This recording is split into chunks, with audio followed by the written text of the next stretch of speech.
Allahu Allahu Allahu Allah Allahu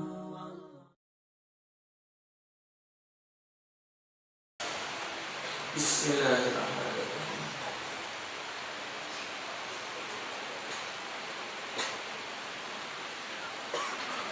Apakah boleh bertawasul kepada orang soleh yang telah meninggal, lalu bagaimana tata cara bertawasul di makam ulama yang soleh? Wong meninggal itu sesungguhnya cuman pindah alam. Wong mati itu pindah alam. Bukannya mati itu dalam bahasa putus hubungan sehingga dunia tidak tahu gawe kita di dunia. Wong mati itu macam matahari, dia sikap dijingok oleh wong sedunia. Tapi kita cuma baca nyingok dia sikap, tapi dia baca nyingok di mana-mana. Wong mati mah itu dia dikuburkan di Palembang, tapi anaknya kelecehan di mana-mana dia tahu. Nah, ketika kita berdoa di kuburan wong soleh, ketika kita berdoa di kuburan para waliullah, orang-orang yang dimuliakan oleh Allah di masa hidupnya, yang kita tahu doanya waktu hidup dikabulkan oleh Allah, ketika kita punya hajat, kita pergi ke dekat kuburan dia. Kita berdoa, Allahumma ya Rabb, ya Tuhanku. Berdoa dengan cara berdoa. Anak merupakan titipanmu ya Allah. Namun ya Rabb, keadaan anakku begini. Lembutkanlah hatinya ya Allah. Jadikanlah dia anak yang taat kepadamu, kepada Rasul. Si ulama tadi, si wong meninggal tadi, yang wali tadi kan sudah meninggal, tapi dia tahu ini tamu dia. Berdoa sehingga doa kita tadi diambil ke dia.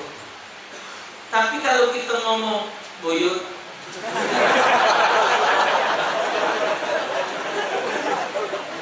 aku nih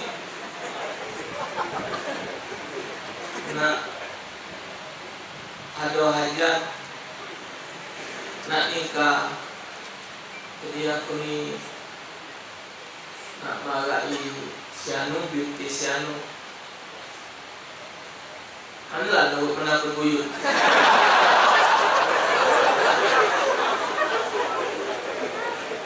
Salah yang macam buyut. Aku nih nak ujian. Lulus kelaku buyut tidak bisa. Tidak ada wong lulus itu dengan jampi pena, jampi pensil, jampi buku, tidak ada. Wong lulus itu tuh dengan belajar.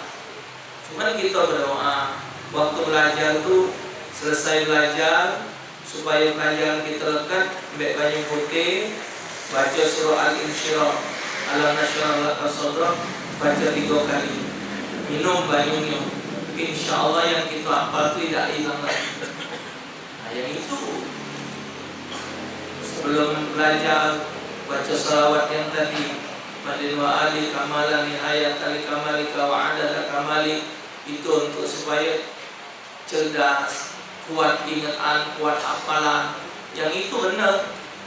Jadi kalau kita tawasul itu berdoa, meminta, yang doa di dekat kuburan para aulia, yang doa kita diaminkan oleh beliau-beliau.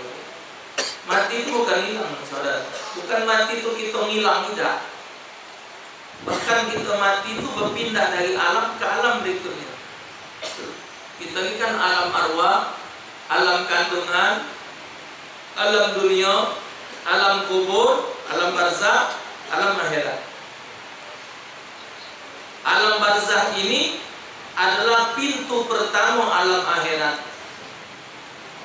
Problem yang akan kita hadapi ke depan lebih panjang. Satu, yang belum kita temui, sakratul maut. Dua, pertanyaan kubur. Tiga, gelapnya lubang kubur. Belum ini nikmat kubur, azab kubur. Belum. Tiga. Empat, dahsyatnya hari kiamat, huru hara hari kiamat. Lima, yaumul hisab, ditimbang dan pertanggungan jawab. Keenam, liwat siratal mustaqim. Masih 6 lagi yang bakal dihadapi. Belum habis perjalanan ini. Belum disebut seseorang itu sukses. Ya, sesulit apapun kita di dunia, belum sesulit kita menghadapi sakratul maut. Jadi wong mati itu bukannya lepas dah, pindah tempat. Bahkan dia tahu anaknya sholat dah, anaknya maksiat, anaknya muka YouTube nonton film apa tahu. Tapi dia tidak melok nonton ya.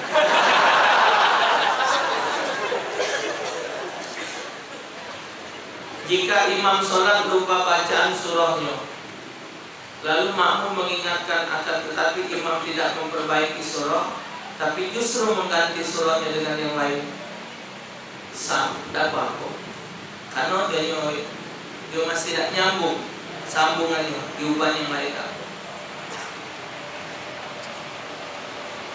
Jelaskan masalah fidyah.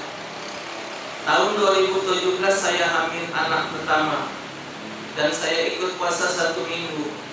Kemudian tidak puasa lagi sampai selesai Ramadan. Bagaimana untuk fidyahnya Ustaz? Ini kan tidak jelas. Ini 2017. Inilah 2019, dan 2 tahun.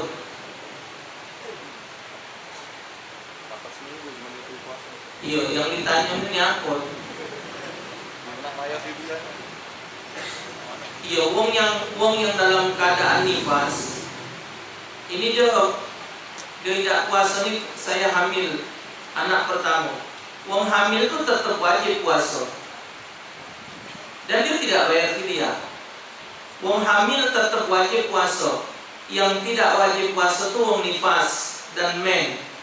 Cukup dia mengqadha tanpa fidyah. Ini kenapa dia kena fidyah, kena qadha? Karena dia tidak puasa sebab alasan hamil. Siapa yang tidak puasa karena sebab hamil? Sebab kenapa kau tidak puasa? Karena hamil. Kena qadha, kena fidyah. Qadhanya tetap berapa hari dia tidak puasa, fidyahnya sehari 2 canting setengah. Qadha itu wajib segera dibayar.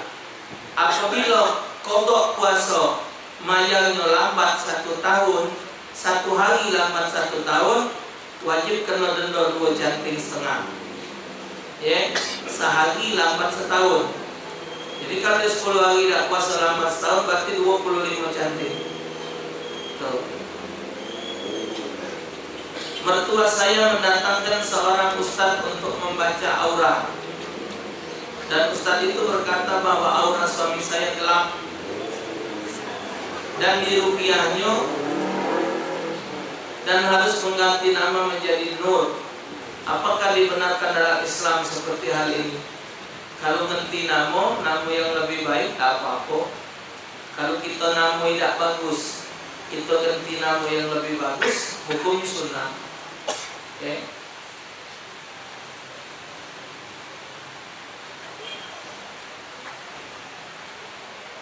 Kalau salat sendirian, iqamat dulu atau tidak? Sunat iqamat. Saya pernah mencari pengajar untuk rumah tahfidz, tapi dengan niat dunia. Namun sekarang saya menyesalinya karena takut tidak menjadi amal jariah saya. Apakah perbuatan saya ini akan bernilai jariah karena saya telah menyesali? Insyaallah. Luruskan niat, insyaallah jadi amal baik. Teman saya dulu ada taring babi, dan sekarang sudah dibuang. Sebelumnya taring babi ini sudah dibawa kemana-mana. Bagaimana cara membersihkan najis-najis bekas taring babi tersebut? cuci dengan 7 kali, salah satunya dengan tanah. Saya ingin bertanya, jika sedang sholat sarung yang dipakai terlepas, lalu kemudian dipakai lagi, apakah batal sholatnya? Kalau begitu lepas langsung dipakai, tidak batal sholatnya. Ya.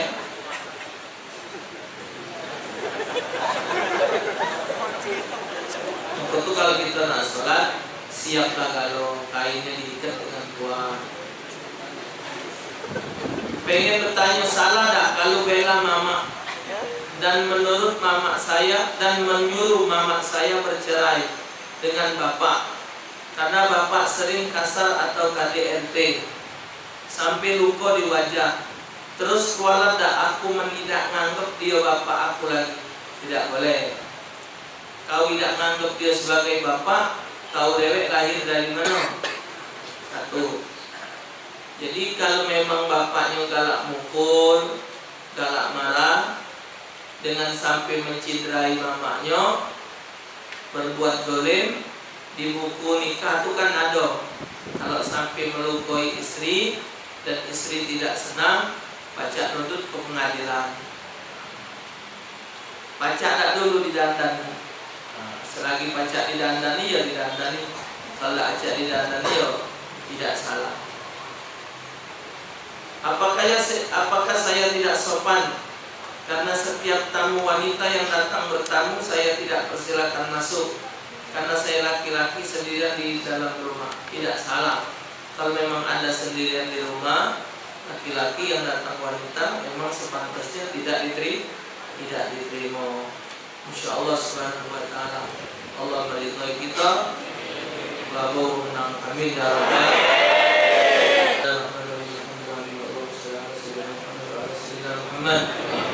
اللهم اهدنا فيمن هديت وعافنا فيمن عافيت وتولنا فيمن توليت وبارك لنا فيما اعطيت وقنا شر ما قضيت صلى الله على سيدنا المرسلين الحمد لله رب العالمين.